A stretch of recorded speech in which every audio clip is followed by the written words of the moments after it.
ပါပါဒီစားဖြစ်ပါတယ်ဒီစားတော့ဒီနေ့မှာပြောင်းထားပါလေးကိုဆော့ပြမှာပါဒီပြောင်းထားပါလေးရလေတော်ဆော့ကောင်းနေမှာ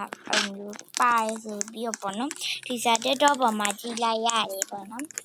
ဟာမှမလားမသိပါဘူးအဲ့ဒီတက်တော့ပေါ်မှာကြည့်နေဥစားလဲတန့်ပြောက်သွားကျေးဇူးဒီစားနောက်ပြအပြောင်းထားပါမစောရလေကြာနေလို့ပေါ့နော်ပြောင်းထားလေးလာဆော့ပြရပါပြီးတော့ဒီစားကို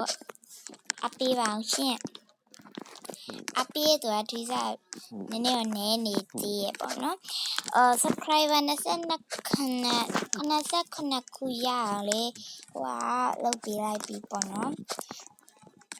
PKL လောက်ပေးလိုက်ပြီဆိုတော့ဒီစားနည်းနည်းတော့ပြောစရာမလိုတော့ပါဘူး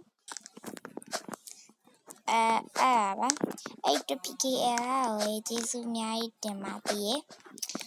ခုဆိုပြရတော့ PKL အကြောင်းပြောမှာမဟုတ်ပါဘူးဟိုပါကိုပါတာကိုပြောင်းထားလေးဆိုတာပါဒီကခက်မတင်ပြုတ်ကြတယ်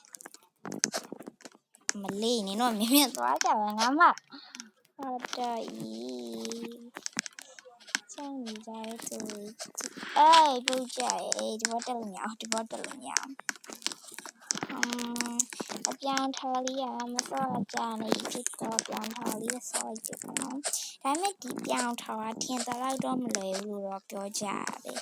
ဟုတ်တယ်ဒီစားပြုတ်ကြပြီးပါပေါ့နော်ဒါလေးထင်သလောက်တော့မလွယ်ဘူးဆော့ခြင်းဆော့ကြည့်လို့ရတယ်တကယ်ထွေးစားထားပါခုံပြိုင်ပွဲလုပ်မယ်ဆိုဒီထားပါနဲ့လို့ရတယ်သူတော့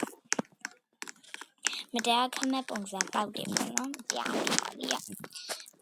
နောက်တစ်ခါကျရင်ထွေးစားပြန်နောက်တစ်ခါကျရင်ပေါ့နော်ထွေးစောခင်းအောင်ထားလေးဆော့ပြမယ်ပေါ့နော်ထွေးစောတခါတလေလေး comment လေးမှာလေဘာရောင်လေးဆော့ပြပါလားဆိုပြီးတော့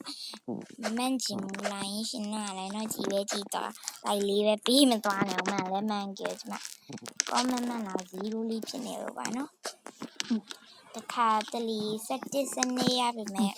တခါတလေ3လောက်2လောက်တခါတလေ0လောက်အဲ့ပဲရရှင်ဟောထူးစားပြီးတော့တင်တာတိတ်မပြောတော့ဆိုပါကဲအောင်မယ်ဘိုင်ပေါ့နော်ထူးစားအောင်မှန်းခဲ့ပါထူးစားဒါလေးကိုနိုင်ကွက်ကိုခုံလိုက်ပါအောင်မယ်ဘိုင်